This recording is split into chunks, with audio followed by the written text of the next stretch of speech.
And Alison Federica continues to stay with us. Alison, do you think the Ukraine's biggest drone attack on Russia has undermined its own call for a ceasefire?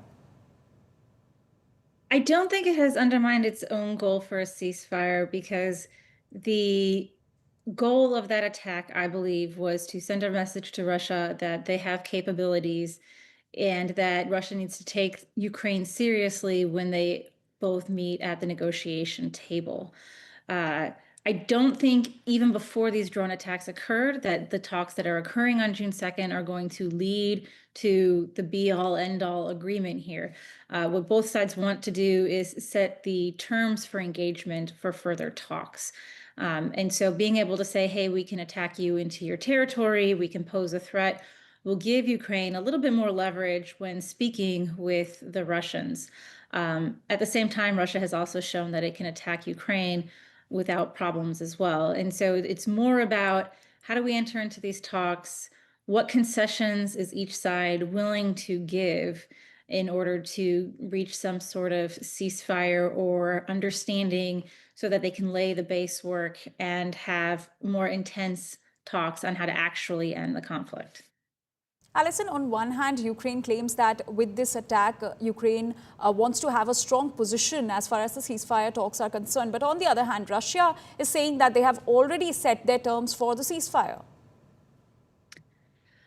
That is accurate, but that's part of the negotiations. So both sides are going to come in with their red lines, their non-negotiables. Then they will have a list of topics where maybe they could offer some concessions or be a little bit more flexible depending on what the other side says.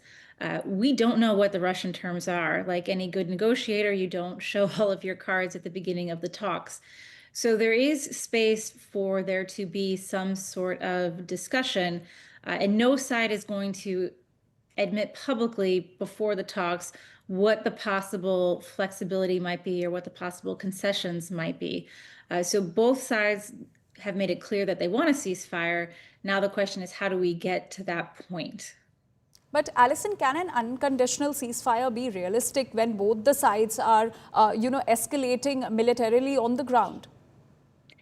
So I don't think it will be unconditional, but that's why we have to have the negotiations and the talks. Whatever they agree on for some type of ceasefire will be predicated on certain preconditions that both sides will agree to. We've already seen a ceasefire for a very short period of time. So it's possible that we'll see another one of a short period of time that, has conditions on it of how long it's going to last or what activity might be there. There may also be other types of conditions that we haven't really talked about publicly yet that both sides are considering. But the idea that both sides are going to say, okay, no matter what, we're just going to stop is unrealistic.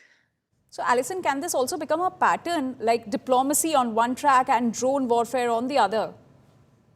That's entirely the point. This is a carrot stick approach, if you will, where you want to have the diplomacy succeed. You want to be able to bring an end to the conflict. But at the same time, no one's going to take you seriously if you don't have some weight behind you.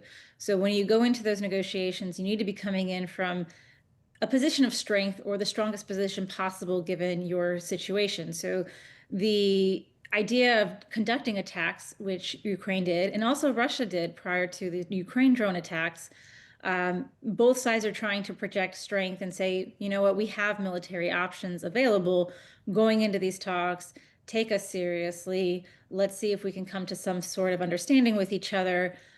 But have also made it clearly known if for some reason these talks don't work out, they are more than capable and willing to continue the conflict militarily. All right, Alison, do stay with us. Let's listen in to what Zelensky said on the drone attack. Загалом в операції було використано 117 дронів і відповідна кількість операторів дронів працювали. Вражено 34% стратегічних носіїв крилатих ракет на аеродромах базування. Діяли наші люди на території різних російських регіонів в 3 часових поясах. І наших людей напередодні операції з території Росії вивели. Зараз вони в безпеці. Готували операцію більш ніж 1,5 роки. Планування, організація, всі деталі були ідеально підготовлені. Можна сказати впевнено, що це абсолютно унікальна операція. Найцікавіше, і вже зараз це можна говорити публічно, офіс нашої операції на території Росії знаходився безпосередньо поруч з управлінням ФСБ Росії в одній з їхніх областей.